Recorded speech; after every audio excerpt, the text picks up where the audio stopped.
Hello, humankind. Hope you all are fit and fine. The Phytoplankton Academy welcomes you all. आज हमें पढ़ना है chapter number 10 of class 7th science new NCERT. आपके chapter का नाम है electric current and its effect. Basically इस chapter में हमें सबसे पहले इलेक्ट्रिक करंट के कंसेप्ट को समझना है। ये वही करंट है जो आपके घरों में इलेक्ट्रिसिटी आती है, उसके ज़रिए हम अपना fridge, washing machine, inverter, even बहुत सारी चीज़ें, अपना फ़ोन चार्ज करते हैं। तो वो करंट कहाँ से आता है, कैसे बनता है, वो कंसेप्ट हम क्लियर करेंगे। उससे रिलेटेड बहुत सारे इफ़ेक्ट्स होते हैं जिसमें मैग्नेटिक इफ़ेक्ट्स का हमें इस चैप्टर में पढ़ना है। मैग्नेटाइजेशन, उसके बाद जो टेम्परेरी मैग्नेट्स है, परमानेंट मैग्नेट्स है, उनमें क्या डिफरेंस है, किस तरीके से हम अपनी डेली लाइफ में उनका यूज़ करते हैं, वो सब पढ़ेंगे। तो चलिए स्टार्ट करते हैं। What is written here, you might have tried the game, how steady is your hand. Basically बच्चों, जब हमने 6th स्टैंडर्ड की बुक में ये इलेक्ट्रिक सेल वाला चैप्टर कंप्लीट किया था तो उसमें हमने एक सर्किट बनाया था। ओके, वही सेम सर्किट हम यहाँ पे बनाएंगे क्योंकि वही सेम कंसेप्ट यहाँ पे भी इलेक्ट्रिक करंट का लगना है। लेकिन क्या होता है कि जब हम इस तरह का सर्किट बनाते हैं, एक्टिविटी करते हैं, तो बच्चे अक्सर ये वाली एक्टिविटी करके ट्राई करते हैं कि उनका हैंड जो है वो किस तरीके से, यहाँ पे हम करंट नहीं जलने देंगे। मैं आपको बताती हूँ इसमें क्या होता है। ये एक सर्किट होता है जिसमें हम सेल यूज़ करते हैं। ओके, इस सेल में positive terminal and negative terminal होता है। ठीक है, जो पॉजिटिव टर्मिनल होता है उसको हम आयरन की नेल से जोड़ देते हैं, जो निगेटिव टर्मिनल होता है उसको हम आयरन की पिन से जोड़ दे देंगे, ये सेफ्टी पिन जो आपकी होती है। ठीक है, दोनों हुआ। अब ये जो आपका नेल आपने जोड़ा है यहाँ पे, इसको नाइक्रोम वायर से जोड़ते हुए जो की होती है, स्टील की हम लेंगे, उसको बीच में डाल देंगे नाइक्रोम के वायर में। उसके बाद इसको यहाँ पे दूसरे नेल से कनेक्ट कर देंगे। ये जो स्टील की आपने की ली थी, इसको दूसरे वायर से जोड़कर आप जो बल्ब आपने लिया है, बल्ब के निगेटिव टर्मिनल से, जो निगेटिव टर्मिनल, क्योंकि यहाँ पे पॉजिटिव था और इधर हम निगेटिव टर्मिनल ले रहे हैं, इन दोनों को जोड़ेंगे। इधर जो इसका पॉजिटिव टर्मिनल था उसके निगेटिव टर्मिनल से जोड़ेंगे। तो इस तरीके से ये सर्किट यहाँ पे बना हुआ है। ये हमने 6th स्टैंडर्ड की बुक में भी बनाया था। आपको ध्यान से इतना रखना है कि सेल का पॉजिटिव टर्मिनल बल्ब के निगेटिव टर्मिनल से जोड़ना है। यहाँ पे जो सेल का निगेटिव टर्मिनल है उसको बल्ब के पॉजिटिव टर्मिनल से जोड़ना है। तो यहाँ पे स्टीडी हैंड रखने का बेसिकली क्या मतलब है, इस की को आप यहाँ से अगर पकड़ें इस जगह से और इस नाइक्रोम वायर में इसको मूव कराएं, जैसे आप इसको मूव कराएंगे इस तरीके से, आपको क्या करना है, ये टच नहीं करना चाहिए वायर। अगर ये वायर आपका टच करेगा तो आपका बल्ब ग्लो कर देगा। लेकिन हम क्या एक्टिविटी करते हैं, हम कोशिश करते हैं कि हमारा हाथ जो है वो वायर से, ये जो स्टील की आपकी की है, ये वायर से टच ना करे ताकि बल्ब ग्लो ना करे, क्योंकि ये वायर से टच करेगा तो सर्किट कंप्लीट हो जाएगा, जिसको हम क्लोज सर्किट कहते हैं। और आप जानते हैं कि क्लोज सर्किट में बल्ब ग्लो करता है क्योंकि उसमें करंट फ्लो होने लगता है। तो ये आपको ध्यान रखना है। अगर आपकी नहीं समझ में आया, एक बार आप फिर से रिपीट करके सेम चीज़ को सुनिए, आपको समझ में आ जाएगा। यहाँ पे हम सिर्फ सर्किट की बात कर रहे हैं। ठीक है, अब समझते हैं इलेक्ट्रिक ये सिंबल्स ऑफ इलेक्ट्रिक कंपोनेंट। इनमें क्या होता है, एक पॉजिटिव, जो हमारी इलेक्ट्रिक सेल होती है उसमें एक पॉजिटिव टर्मिनल होता है, एक निगेटिव टर्मिनल। जिसको पॉजिटिव टर्मिनल को हम लॉन्गर लाइन से रिप्रेजेंट करते हैं और जो शॉर्टर लाइन से रिप्रेजेंट करते हैं उसको निगेटिव टर्मिनल। जैसे कि यहाँ पे अगर हमें सेल को रिप्रेजेंट करना है तो मैं इस तरीके से बनाऊंगी। ये जो आपका बड़ी वाली लाइन है इसको हम पॉजिटिव टर्मिनल कहते हैं और जो छोटी सी लाइन बनाते हैं इसको निगेटिव टर्मिनल। ये आपका सेल का सिंबल होता है। नेक्स्ट स्लाइड में हम पढ़ेंगे। सबसे पहले देखते हैं इलेक्ट्रिक करंट, ये क्या है। It is the flow of electric charge through a conductor. Conductor वो होते हैं जिनसे इलेक्ट्रिसिटी पास हो सकती है, जैसे कि नाइक्रोम के वायर, ये अभी हमने देखा यहाँ पर, कॉपर वायर, सिल्वर वायर, ये सारे कंडक्टर्स होते हैं। नॉन कंडक्टर्स क्या होते हैं, जिनको हम इंसुलेटर भी कहते हैं, जैसे कि वुड हुआ, वुड में इलेक्ट्रिसिटी पास नहीं हो सकती तो उनको इंसुलेटर कहेंगे। यहाँ पे हमें कंडक्टर में जो फ्लो होता है इलेक्ट्रॉन्स का, जिसके थ्रू इलेक्ट्रिसिटी आती है, वो उसको हम कहते हैं इलेक्ट्रिक करंट। इसको हम मेजर कैसे करते हैं, एम्पियर में मेजर करते हैं। That represent the rate of flow of charges. ये मैंने आपकी अंडरस्टैंडिंग के लिए यहाँ पे लिखा है, अगर आपको नोट चाहिए तो आप यहाँ से लिख सकते हैं। Electric current flow from a region of high electric potential, जिसको वोल्टेज भी कहते हैं, to a region of lower potential, मतलब हाई पोटेंशियल से लो पोटेंशियल की तरफ ये जाता है। In a circuit current is carried by electrons in conductive material like wires. देखिए बच्चों, जब इलेक्ट्रिसिटी आती है आपके घरों में तो ये इलेक्ट्रिसिटी कहाँ पर प्रोड्यूस होती है? पावर प्लांट्स पे प्रोड्यूस होती है, ठीक है। इन पावर प्लांट से आपके घरों तक ये वायर के थ्रू आती है। अब ये वायर या केबल, जो ज़मीन के अंदर केबल होते हैं, इनमें बेसिकली क्या होता है, इनके अंदर वायर जो लगे होते हैं वो कंडक्टर्स होते हैं। वो वायर्स आपके कॉपर के, नाइक्रोम के, इन चीज़ों के वायर होने चाहिए ताकि इलेक्ट्रिसिटी पास हो सके। ओके, यही बात यहाँ पे लिखी हुई है। अब यहाँ पे हमें सिंबल देखने हैं। देखिए इलेक्ट्रिक सेल का सिंबल दिखाया गया है, ये हमने 6th स्टैंडर्ड में भी पढ़ा था। ये आपकी सेल है जिसमें पॉजिटिव टर्मिनल, निगेटिव टर्मिनल इस सिंबल से रिप्रेजेंट करते हैं, जहाँ पे जो बड़ी वाली लाइन है उसको पॉजिटिव और छोटी वाली लाइन को निगेटिव कहते हैं। देन इलेक्ट्रिक बल्ब, अगर आपसे नोटबुक में कहा जाए कि इलेक्ट्रिक बल्ब बनाना है तो आपको ये वाला सिंबल बनाना है। इसको इतनी आसानी से देखें हम बना सकते हैं, ये ऐसे किया, इस तरीके से। तो बेसिकली इससे हमें क्या, ये हमारी कॉन्वीनियंट के लिए है कि हम हर बार तो अपनी बुक में इलेक्ट्रिक बल्ब नहीं बना सकते, तो हमें सिंबल से रिप्रेजेंट करना होता है। उसके बाद स्विच ऑन। बेसिकली बच्चों स्विच ऑन कब होता है? जब हमारे दोनों वायर कनेक्टेड होते हैं और हमें लाइट करंट फ्लो होता है, तब स्विच ऑन होता है। अगर ये सिंबल हमें बुक में दर्शाना हो, बताना हो, अपनी नोटबुक में लिखना हो, तो हम इस तरीके से रिप्रेजेंट करेंगे। ये आपका स्विच ऑन का सिंबल के करंट फ्लो हो रहा है। अगर करंट फ्लो नहीं हो रहा, स्विच ऑफ का सिंबल शो करना है, तो ये हो जाएगा। Then battery. जब हमने सेल की बात की तो बहुत सारे सेल को जोड़कर हम बैटरी बनाते हैं, ठीक है। इसी तरीके से जब हम इसके सिंबल को बनाएंगे तो वही बड़ी वाली लाइन लेंगे, फिर छोटी लाइन, ठीक है, फिर उसको दोबारा से बड़ी लाइन से जोड़ देंगे। तो यहाँ पे बड़ी वाली लाइन पॉजिटिव, ये निगेटिव, पॉजिटिव निगेटिव, इस तरीके से हम बैटरी के सिंबल को दिखाते हैं। वायर को हम सिंपल एक सिंगल लाइन से, हॉरिजॉन्टल लाइन से रिप्रेजेंट करते हैं। यहाँ पे इन्होंने बैटरी की बात की, क्या होती है? Such a combination positive terminal of one cell is connected to the negative terminal of the next cell. मतलब 2-3 सेल को हम कनेक्ट करते रहते हैं, एक के पॉजिटिव एक के निगेटिव से। देन द कॉम्बिनेशन ऑफ 2 और more cell is called a battery, जो मैंने अभी आपको बताया। ये सारी चीज़ हम कहाँ पर यूज़ कर रहे हैं? देखिए जो बैटरी वाला कंसेप्ट है ना, ये आपको कहाँ कहाँ मिलेगा? आपकी टॉर्च में अगर आप देखें, इस तरीके की टॉर्च होती है, उसके अंदर 2 सेल लगे होते हैं। बेसिकली वो दोनों सेल मिलके आपका एक बैटरी वाला कंसेप्ट क्लियर कर रहे हैं। Then transistor, toys, TV remote control, इन सब में आपको बैटरीज मिलेंगी इस तरीके से, ठीक है। ये वाला कनेक्शन भी हो सकता है हॉरिजॉन्टली, और ये पैरेलली भी हम कर सकते हैं। Connecting 2 cells together make a battery. यहाँ पे क्या होता है, ये अगर पॉजिटिव है तो इसको दूसरी सेल के निगेटिव से जोड़ेंगे, फिर यहाँ पे पॉजिटिव, इस तरीके से ऐसे जोड़ना होता है। चले बच्चों, यहाँ पे देखते हैं अ सेल होल्डर। ये सेल होल्डर होते हैं यहाँ पे, इसमें आप अपना सेल को फिट कर सकते हैं। रबर से भी जब बच्चे एक्टिविटी करते हैं, मॉडल बनाते हैं, तो जो आपकी रबर है उसको अभी यूज़ कर सकते हैं। इस तरीके के सेल होल्डर मार्केट में मिलते हैं, ठीक है। यहाँ पे एक कंसेप्ट है पहेली एंड बूझो का। वो कहते हैं कि जो बैटरीज ट्रैक्टर के अंदर होती है, उसमें जो इन्वर्टर लगा हुआ था, बेसिकली वो किस तरह की बैटरी है?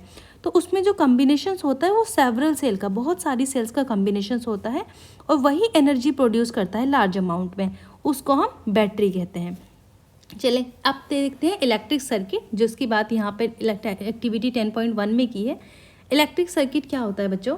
Electric circuit it's a continuous conducting path consisting of wires, bulb, switches between the 2 terminal of a cell or battery along with an electric current flow is known as electric circuit। ये हमने last class में भी बनाया था, इसमें भी हम बनाएंगे वही सेम बात को। जो हम इलेक्ट्रिक सर्किट बना रहे हैं अपने कंप्लीट सर्किट को, उसी को इन्होंने वर्ड्स की फॉर्म में बता दिया है, यहाँ पे डिफाइन कर दिया है। इलेक्ट्रिक सर्किट वो पाथ है, कंटिन्यूस पाथ है, जहाँ पे करंट फ्लो होता है through the wires, bulb, switches. तो ये आप देखेंगे यहाँ पे ये बैटरी लगी हुई है, ठीक है। इस बैटरी में यहाँ पॉजिटिव देन निगेटिव, ठीक। ये स्विच यहाँ से जा रहा है, ये स्विच ऑन का सिंबल है। देन यहाँ पे बल्ब आपका ग्लो कर रहा है, ये दिखा दिया। ये स्विच ऑफ है, यहाँ पे बल्ब ग्लो नहीं कर रहा। अब इसको हमें सिंबलिकली रिप्रेजेंट करना है, मतलब सिंबल्स की फॉर्म में दिखाना है। तो ये बैटरी अगर आप चाहें तो इसको इस तरीके से दिखा सकते हैं। एक इस वाली पिक्चर में दिखाई गई है, यहाँ पे बैटरी की जगह ये सिंबल यूज़ किया है। देन वायर के लिए हम लाइन यूज़ करेंगे। देन बल्ब के लिए इस तरह का सिंबल यूज़ करना था, अभी आपको बताया था, ठीक। देन यहाँ पे स्विच, ये आपका स्विच के लिए ये सिंबल। तो ये आपका ओपन सर्किट हो गया जिसमें बल्ब ग्लो नहीं करेगा, और ये आपका क्लोज सर्किट हो गया जहाँ पे बल्ब ग्लो कर रहा था। तो बेसिकली ये इसी के पैरेलली हमने सिंबॉलिकली रिप्रेजेंट किया है। ये आपकी टेक्स्ट बुक में भी दिया हुआ है इलेक्ट्रिक सर्किट, जिसको आप यहाँ पे देखेंगे। देन ये सर्किट का डायग्राम उसमें सिंबॉलिकली रिप्रेजेंट किया है इन्होंने, बल्ब को ग्लो करते हुए दिखाया है। यहाँ पे सेल बैटरी है, प्लस एंड माइनस। ये आपका क्लोज सर्किट है, जिसको आप ऑफ सर्किट भी, ऑन सर्किट भी कहेंगे, ठीक है। क्लोज सर्किट, ऑन सर्किट, क्योंकि करंट फ्लो हो रहा है, बल्ब ग्लो कर रहा है। ये आपका ऑफ सर्किट है, यहाँ पे आपका बल्ब ग्लो नहीं कर रहा, ठीक है, यहाँ पे बल्ब ग्लो नहीं करेगा, ठीक।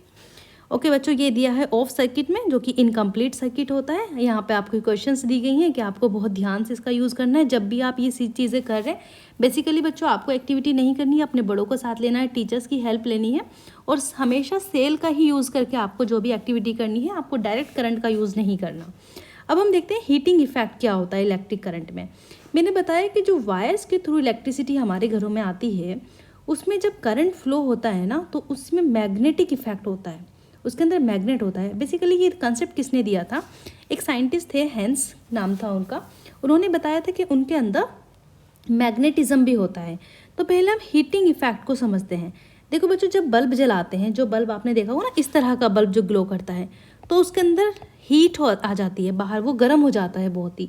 तो जब इलेक्ट्रिक करंट पास होता है किसी वायर से, तो उसको वो हीटिंग इफेक्ट भी देता है।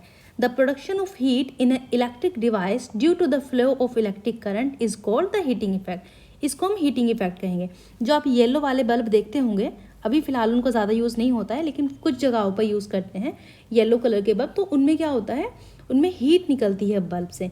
लेकिन हमारा पर्पस क्या होता है? हमारा पर्पस तो सिर्फ लाइट का होता है, ग्लोइंग का होता है ना, लेकिन उसको हीट भी निकल रही है। तो उन बल्ब को हम इसलिए यूज़ नहीं करते क्योंकि हमारी इलेक्ट्रिसिटी का लॉस हो रहा होता है। हमें सिर्फ लाइट की ज़रूरत होती है, ना कि हीट की।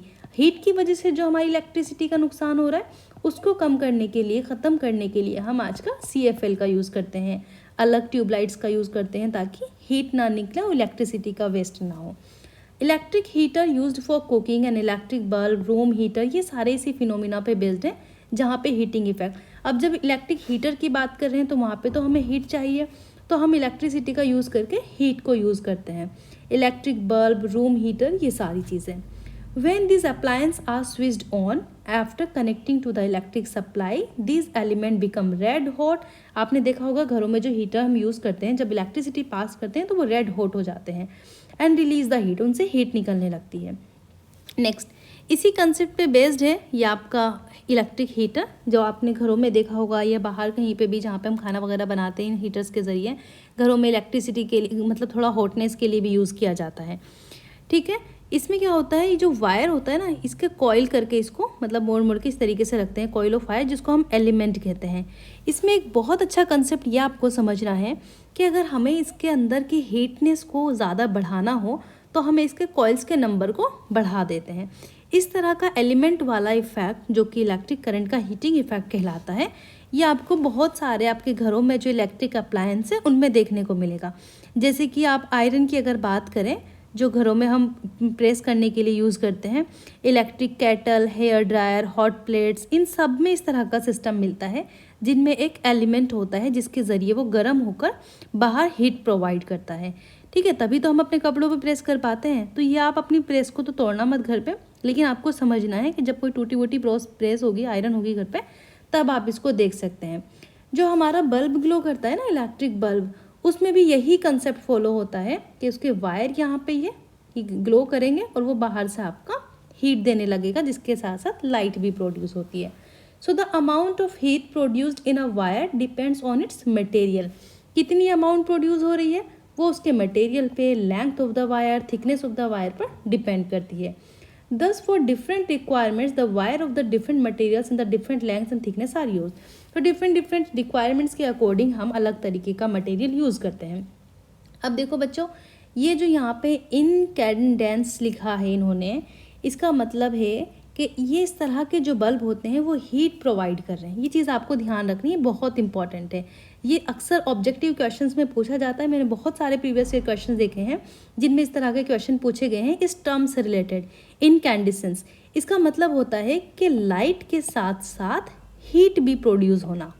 ओके, क्योंकि हमारा पर्पस क्या था, सिर्फ लाइट प्रोड्यूस कराना, लेकिन इस तरह के बल्ब जो इलेक्ट्रिसिटी लेने के बाद हीट भी प्रोड्यूस करते हैं, उस सिस्टम को हम इनकैंडेसेंस कहते हैं। इनसे बचने के लिए हम अब CFL का यूज़ करते हैं।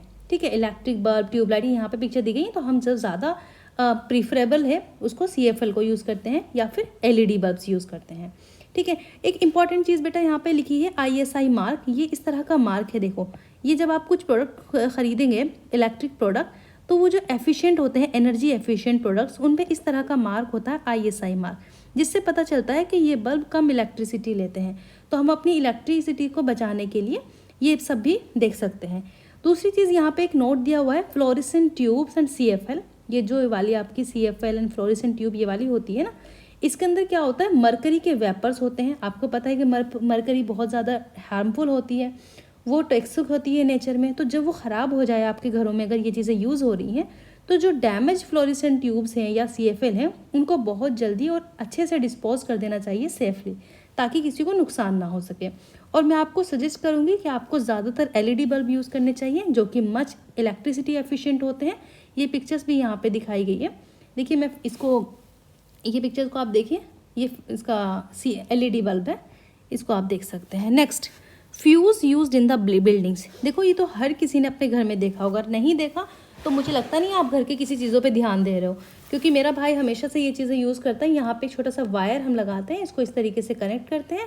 ये बेसिकली किस तरह के अप्लायंस हैं, जैसे हमारे घरों में बड़ी बड़ी चीज़ें यूज़ करते हैं हम इलेक्ट्रिसिटी की, फ्रिज होता है, इन्वर्टर होता है एंड वॉशिंग मशीन। तो वो सारी चीज़ें बहुत ज़्यादा इलेक्ट्रिसिटी लेती हैं, उनको किसी तरह का हार्म ना हो, तो ये छोटे छोटे से फ्यूज़ लगे होते हैं हमारे घरों में, ताकि ज़्यादा वोल्टेज आने पर ये फ्यूज़ हो जाते हैं, यहाँ से ब्रेक हो जाते हैं, फ्यूज़ हो जाते हैं। और हमारी जो जब यहीं पे कट होकर ये फ्यूज़ हो जाएंगे, तो हमारी इलेक्ट्रिसिटी जो अदर अप्लायंस है उनको नुकसान नहीं होगा। तो सिर्फ उनको नुकसान से बचाने के लिए ये हमारे घरों पे यूज़ किए जाते हैं। For the production of light the heating effect of the electric current is utilize in the electric bulb. ये वही कंसेप्ट है, सिर्फ यहाँ पे नोट्स दिए गए हैं, आप इनको नोट डाउन कर सकते हैं। For the working of electrical heating appliance such as water heater, electric room heater, electrical iron, these are heating effect of the electric current is utilize. इसको आप देख लीजिए, सही सेम बात यहाँ पे लिखी हुई है।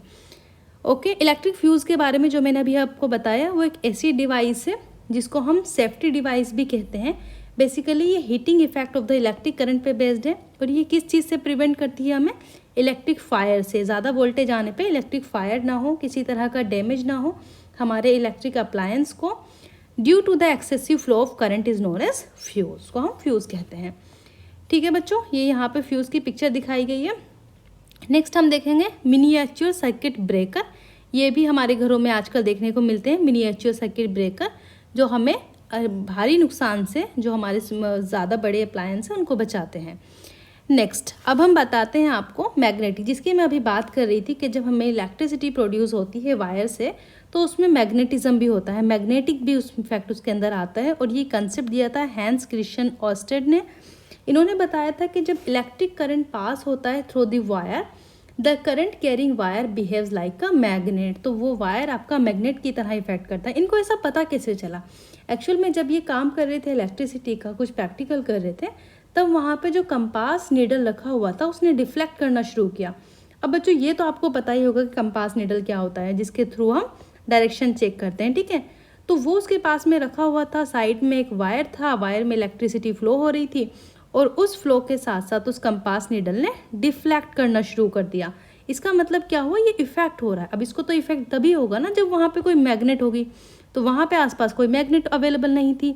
तो इन साइंटिस्ट को लगा कि इस वायर के अंदर मैग्नेटिक इफेक्ट हमें नज़र आ रहा है। फिर इन्होंने इसको टेस्ट किया तो ये चीज़ कन्फर्म हुई। A straight wire carrying an electric current produce a magnetic effect।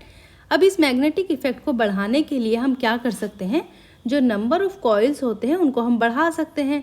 उसके साथ साथ हम ज़्यादा इलेक्ट्रिसिटी प्रोवाइड करा दें, तब भी इलेक्ट्रिक मैग्नेटिक इफेक्ट बढ़ सकता है। तो ये आपको साइंटिस्ट का नाम याद रखना है, हैंस क्रिश्चियन ऑर्स्टेड। बाकी ये सेम इलेक्ट्रोमैग्नेटिक का कंसेप्ट दिया हुआ है, सेम सर्किट में जो हमने बात की थी। ये बहुत इंपॉर्टेंट यहाँ पे लाइन है, इसको आप याद रखें प्लीज़। देखो ये एक्टिविटी दी गई है इलेक्ट्रोमैग्नेट को बनाने की, कि आपको 75 सेंटीमीटर लॉन्ग पीस लेना है इंसुलेटेड का, जिसमें मतलब लाइट ना पास करे। देन उसके बाद क्या कर, उसको वाइंड करना है वायर को टाइड अराउंड ए नेल। जैसे यहाँ पे ये आपका कील होती है ना, उसको नेल बोलते हैं, इससे वो आप वायर को बांध देंगे। Then connect the free ends of the wire to the terminal of the cell. फिर उसको सेल के टाइम, मतलब सेम तरीके का सर्किट आपको बनाना है। बार बार इस बात को रिपीट करना बेहतर भी नहीं है, आपका भी टाइम ज़ाया होगा। तो इस तरीके से सेम सर्किट आपको बनाना है। फिर आपको मैग्नेट का इफेक्ट उसमें चेक करना है, तो वही सेम सर्किट आपको मैग्नेटिक इफेक्ट दिखाएगा।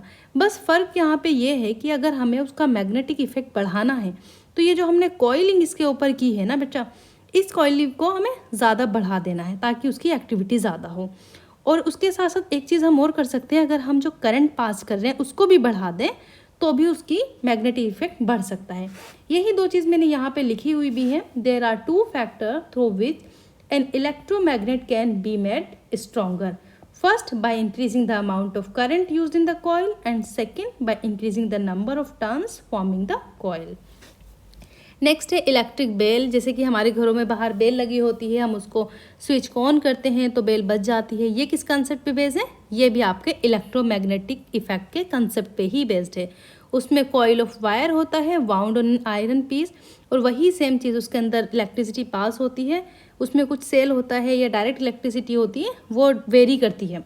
Okay, then circuit of an electric bell, ये इस तरह का सर्किट होता है। जैसे ही आप उसको स्विच ऑन करते हैं, आप दबाते हैं तो वो वहाँ पे उसमें से साउंड प्रोड्यूस हो जाती है, ठीक है। और ये पता चल जाता है कि आपके कोई बाहर है।